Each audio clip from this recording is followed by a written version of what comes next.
అందరికీ నమస్కారం. గౌరవ మాజీ శాసనసభ్యులు మా ప్రీతమ నాయకులు కావలి నియోజకవర్గ వైఎస్ఆర్ కాంగ్రెస్ పార్టీ ఇన్ఛార్జ్ శ్రీ రామిరెడ్డి ప్రతాప్ కుమార్ రెడ్డి గారిపై సోషల్ మీడియా మరియు పత్రికా విలేకరుల సమావేశంలో అనుచిత వ్యాఖ్యలు చేసిన వారిపై చర్యలు తీసుకోవాలని ఈరోజు పిట్రగుంట పోలీస్ స్టేషన్లో ఫిర్యాదు చేయడం జరిగింది. పిట్రగుంట పోలీస్ ఎస్ఐ గారు విచారణ చేసి తగు చర్యలు తీసుకుంటామని చెప్పడం జరిగింది.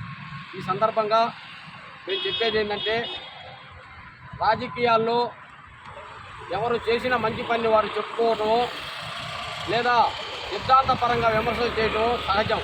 కానీ ఈ మధ్యకాలంలో మరియు ముఖ్యంగా కావలి నియోజకవర్గంలో సోషల్ మీడియాను అడ్డం పెట్టుకుని, జర్నలిజాన్ని అడ్డం పెట్టుకుని మా ప్రీతమ నాయకులు రామిరెడ్డి ప్రతాప్ కుమార్ రెడ్డిపై వ్యక్తిగత దూషణలు, అనుచిత వ్యాఖ్యలు చేయటాన్ని మేము తీవ్రంగా ఖండిస్తున్నాం. అదేవిధంగా ఈరోజు చట్టం కొంతమందికి చుట్టం అయిపోయింది. ఎందుకు చెప్తున్నామంటే, బతుకున్న వ్యక్తి చనిపోయారు అని చెప్పి వాట్సాప్ గ్రూపుల్లో పోస్ట్ చేస్తే గత వారం రోజుల క్రితం కంప్లైంట్ ఇస్తే ఇంతవరకు దానిపైన చర్యలు లేవు. అదే మా ప్రీతమ నాయకులు రామిరెడ్డి ప్రతాప్ కుమార్ రెడ్డి గారు విలేకరుల సమావేశంలో లోకేష్ గురించి ఏదో మాట్లాడాయని చెప్పి కంప్లైంట్ తీయగానే ఆయన మీద కేసు నమోదు చేయడం జరిగింది. మేము ఈ సందర్భంగా పోలీస్ అధికారులను కూడా విన్నవిస్తున్నాం. మీరేమో మీడియా వాళ్ళను, సోషల్ మీడియా వాళ్ళను పిలిచి ఎక్కడా కూడా రెచ్చగొట్టే వ్యాఖ్యలు చేయొద్దు అని చెప్తున్నారు. గ్రూప్ అడ్మిన్లేమో గ్రూప్లో పెడుతున్నారు. కానీ ఈ విషయాలు కొంతమందికి వర్తిస్తున్నాయి, కొంతమందికి వర్తించడం లేదు. మీరు చట్టపరమైన చర్యలు అందరి మీద ఒకే విధంగా తీసుకోవాలని చెప్పి ఈ సందర్భంగా పోలీస్ అధికారులు కోరుతున్నాం.